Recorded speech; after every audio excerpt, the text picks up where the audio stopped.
அன்பு சொந்தங்கள் அனைவருக்கும் வணக்கம் நண்பர்களே. நாம் இன்னைக்கு இந்த பதிவில் காலச்சக்கரத்தில் 9வது ராசியாக வரக்கூடியது அமைஞ்சிருக்கு இந்த தனுசு ராசி. இந்த மாதத்தின் கிரக நிலைகள் உங்களுக்கு எப்படி அமைஞ்சிருக்கு, என்ன மாதிரியான விஷயங்கள் உங்களுக்கு சாதகமாக இருக்கும், என்ன மாதிரியான செயல்கள் பாதகமாக அமையும், இந்த பாதகமான செயல்களில் இருந்து விடுபட நீங்கள் என்ன செய்யணும், இது பற்றின முழுமையான தகவலையுமே உங்களுக்காக இந்த பதிவில் நாங்கள் சொல்லியிருக்கோம். எந்த ஒரு சோதனை வந்தாலுமே தன்மானத்தை விட்டு கொடுக்க கூடாது அப்படின்னு வாழக்கூடியவங்க தான் இந்த தனுசு ராசியை சேர்ந்தவங்க. தனுசு ராசியில மூலம், பூராடம், உத்திராடம், 1ஆம் பாதம் இந்த 3 நட்சத்திரங்களுமே அடங்கியிருக்கு. இந்த 3 நட்சத்திரத்தையும் உள்ளடக்கிய தனுசு ராசியை சேர்ந்த நீங்கள் என்ன பண்ணுவீங்கன்னு பார்த்தா, உங்களுக்கு போராட்ட குணம் அதிகமாக இருக்கும். நினச்ச விஷயத்தை சாதிக்கிற வரைக்குமே உறங்க மாட்டீங்க.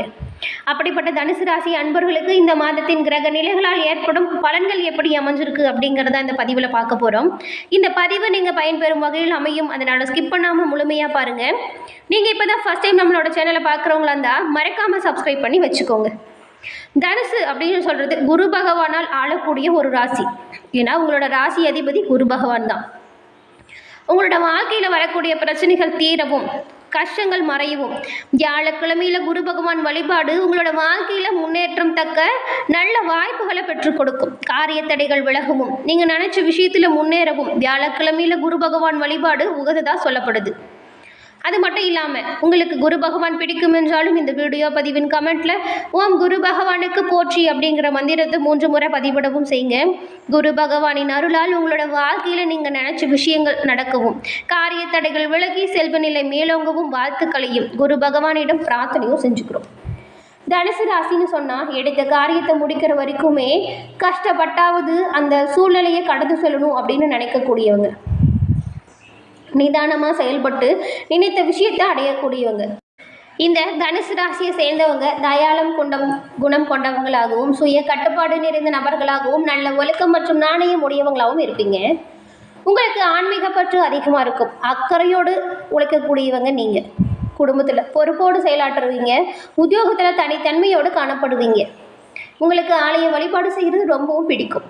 சின்ன வயசுலேருந்தே சிறந்த கல்வி ஞானம் பெற்றிருப்பீங்க. நல்ல நண்பர்களையும் கொண்டிருப்பீங்க. பெரியவங்க கிட்ட பக்தி மற்றும் விசுவாசத்தோடு நடந்து கொள்ளக்கூடிய தனித்தன்மை உங்ககிட்ட இருக்குது. தனக்கு சமமான அந்தஸ்து, பதவி, செல்வாக்கு உள்ளவங்க கிட்ட தான் உங்களோட நட்பு பெரும்பாலும் இருக்கும். தனக்கு கீழே உள்ள அந்தஸ்தில் இருக்கவங்க கிட்ட கொஞ்சம் வெறுப்புணர்ச்சியுமே நீங்கள் காட்டுவீங்க.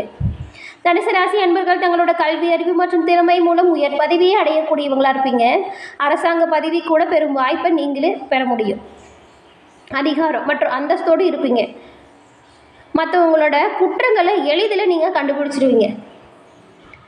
தனுசு ராசி அன்பர்கள் உங்களுக்கு உங்களோட வாழ்க்கையில் நான் இந்த விஷயத்தை செஞ்சு காட்டணும் அப்படின்னு நினச்சிட்டா அந்த காரியங்களில் வெற்றி பெறும் வரைக்குமே கஷ்டப்பட்டாவது முன்னேறணும் அப்படிங்கிறது குறிக்கோளாக கொண்டு செயலாற்றக்கூடியவங்களாக இருப்பீங்க.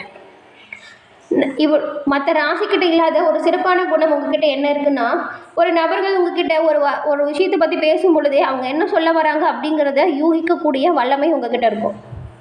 இவ்வளவு சிறப்பான குணம் படித்த தனுசு ராசி அன்பர்களுக்கு இந்த மாதத்தில் என்ன மாதிரியான வாய்ப்புகள் நீங்கள் பெற போகிறீங்க அப்படிங்கிறத பார்க்கலாம். என்ன மாதிரியான விஷயத்தில் நீங்கள் கவனமாக இருக்கணும் அப்படிங்கிறதையும் தெரிஞ்சுக்கலாம். தனுசு ராசி அன்பர்களுக்கு இந்த மாதம் உங்களுக்கு கிரக நிலைகளை பொறுத்த வரைக்கும் கலவையான பலன்கள் தரக்கூடிய நிலையில் கிரக அமைப்புகள் இருக்குது. 4வது வீட்டில் புதன் இருக்கிறது உங்களுக்கு சாதகமான நிலை இருந்தாலுமே புதன் பகவான் 10ஆம் வீட்டில் தொடர்ந்து பார்வை பெறுகிறார். ஆனால் புதனோட சராசரி முடிவுகளை விட சற்று சிறப்பான பலன்களையுமே நீங்கள் இந்த மாதம் பெற முடியும்.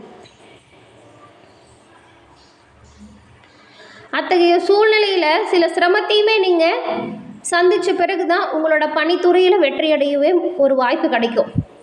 அதே நேரத்தில் கவனக்குறைவு இல்லைன்னா திட்டமிடாமல் வேலை செஞ்சீங்கன்னா விளைவுகளுமே கொஞ்சம் மோசமாக தான் இருக்கும். உங்களோட பணிகளில் கண்ணும் கருத்துமாகவும் சட்டவிரோத செயல்களில் ஈடுபடாமலும் ரொம்பவும் நல்ல முறையில் உங்களோட பணிகளை செஞ்சீங்கன்னா அதற்கேற்ற பலனையுமே பெற முடியும். நீங்கள் இந்த மாதிரியான சூழ்நிலையில் எந்த ஒரு விஷயமா இருந்தாலுமே திட்டமிட்டு செயலாற்றினீங்கன்னா உங்களோட அனைத்து முயற்சிகளுமே வெற்றி பெறும் வாய்ப்பை நீங்கள் இந்த மாதம் பெற முடியும். வணிக கண்ணோட்டத்தில் இந்த மாதம் உங்களுக்கு எப்படி இருக்கும் அப்படின்னு பார்த்தா சராசரியாக நல்ல பலன்களை பெறக்கூடிய வாய்ப்புகள் இருக்குது. இருந்தாலுமே ராகு, கேது மற்றும் செவ்வாயின் தாக்கம் மற்றும் புதன் பகவானோட தாழ்வு நிலை இது எல்லாமே ஒன்று சேர்த்து பார்த்தா எந்த ஒரு வணிக அபாயத்தையுமே எடுக்கிறது நல்லதில்லை. கல்வி கண்ணோட்டத்தில் இந்த மாதம் பொதுவாக சராசரி முடிவுகளை தருவதாக தெரியுது. நீங்கள் கல்வி விஷயத்தில் எடுத்து செய்யக்கூடிய ஒவ்வொரு முயற்சிகளையுமே முன்னேற்றம் காண முடியும். போட்டி பந்தயத்தில் பங்கேற்கும் பொழுது வெற்றியடையும் வாய்ப்பை நீங்கள் பெறுவீங்க.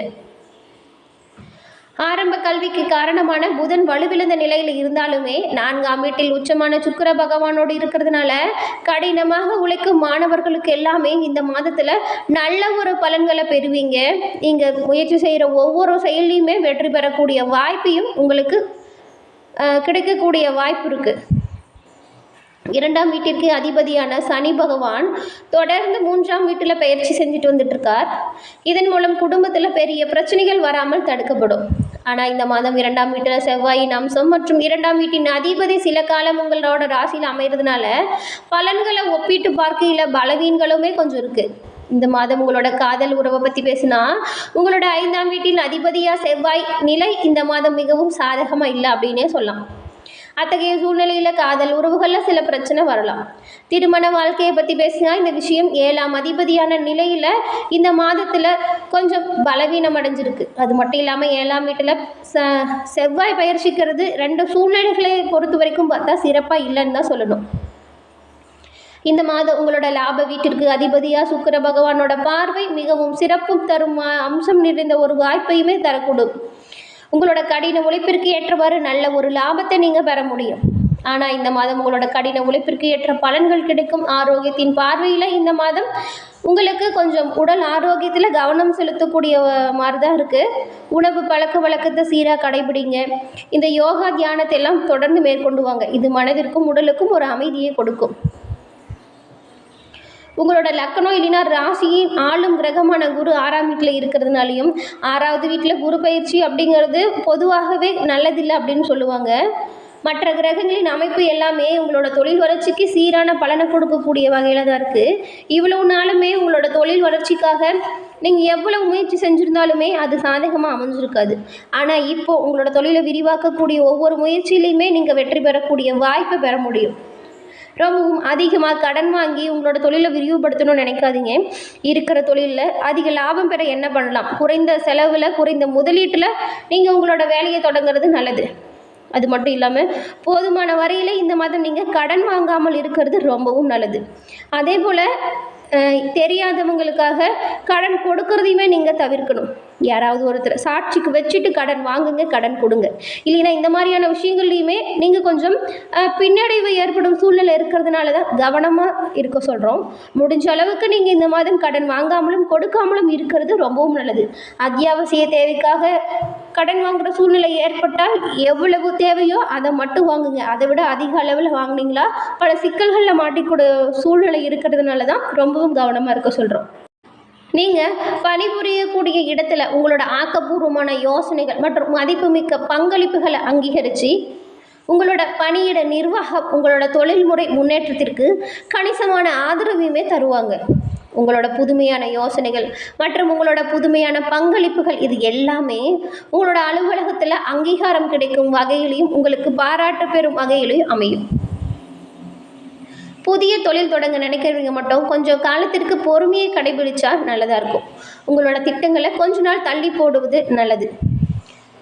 தற்போதைய வணிக உரிமையாளர்கள் சரியான நேரத்தில் தங்களோட முதலீடுகளை குறிப்பிடத்தக்க வருமானத்தை நீங்கள் எதிர்பார்க்க முடியும். அது மட்டும் இல்லாமல் காதல் வாழ்க்கையில் நல்லிணக்கத்தை சீர்குலைக்கும் சச்சரவுகள் வரக்கூடுங்கிறதுனால புத்திசாலித்தனமாக செயல்படணும். திருமண உறவுகளை பொறுத்த வரைக்கும் நிறைவாகவும் செழுமையாகவும் இருக்கும். பங்குதாரர்கள் ஒருவருக்கொருவர் உங்களோட வளர்ச்சிக்கு உறுதியான ஆதரவை தருவாங்க. உடல் மற்றும் மன ஆரோக்கியம் இரண்டுமே வலுவாக இருக்கும். அது மட்டும் இல்லாமல் இந்த நேரத்தில் நீங்கள் தியானத்தில் ஈடுபடுவது ரொம்பவும் நல்லது. யோகா செய்கிறதுமே மன அமைதிக்கு சிறப்பாக இருக்கும். வெளியில் உணவு வாங்கி சாப்பிட்றத மட்டும் நீங்கள் தவிர்த்துடுங்க. உணவு பழக்க வழக்கத்தை ஒரு கட்டுப்பாட்டுக்குள்ளே நீங்கள் கொண்டு வரணும். பள்ளி மற்றும் கல்லூரி மாணவ மாணவிகளுக்கு இந்த காலகட்டம் முழுவதுமே குறிப்பிடத்தக்க கல்வி வெற்றிகளை அடையக்கூடிய வாய்ப்பு இருக்குது. உங்களோட கல்வி சம்மந்தப்பட்ட விஷயங்களில் நீங்கள் முழுமையாக முயற்சி செய்வதன் மூலம் சிறப்பான பலன்களை பெற முடியும். ஆசிரியரோட ஒத்துழைப்போடு பெற்றோர்களின் ஒத்துழைப்புமே உங்களுக்கு சிறப்பான பலனை தரும் வகையில் இந்த மாதம் அமைஞ்சிருக்கு. என்ன தனுசு ராசி அன்பர்களே, தனுசு ராசியில் உள்ள மூலம், பூராடம், உத்திரம் இந்த 3 நட்சத்திரக்காரர்களுக்கும் இந்த மாதத்தின் கிரக நிலைகளால் ஏற்படும் வாய்ப்புகள் என்ன? சாதகமாக என்ன விஷயம் அமைஞ்சிருக்கு? என்ன மாதிரியான விஷயத்தை நீங்கள் தவிர்க்கணும்? என்ன மாதிரியான விஷயங்கள் உங்களுக்கு இன்னல்களை கொடுக்கும், இது பற்றின முழுமையான தகவலையுமே நாம் இந்த பதிவில் பார்த்தோம். இந்த பதிவு நீங்கள் பயன்பெறும் வகையில் அமைஞ்சிருக்கும்னு நினைக்கிறோம். இந்த பதிவு பிடிச்சிருந்தா லைக் பண்ணுங்கள், ஷேர் பண்ணுங்கள், கமெண்ட் பண்ணுங்கள். நம்மளோட சேனலை நீங்கள் இப்போ தான் ஃபர்ஸ்ட் டைம் பார்க்குறீங்கன்னா மறக்காமல் சப்ஸ்கிரைப் பண்ணி வச்சு கூட வர பெல் ஐக்கானை கிளிக் பண்ணி வச்சுக்கோங்க. அப்போ தான் நாங்கள் போடுற பதிவுகள் உடனுக்குடன் நோட்டிஃபிகேஷன் மூலம் உங்களை வந்தடையும் அப்படிங்கிறது தெரிவிச்சுக்கிறோம். தொடர்ந்து பார்த்தமைக்கு நன்றி நண்பர்களே. நன்றி, வணக்கம்.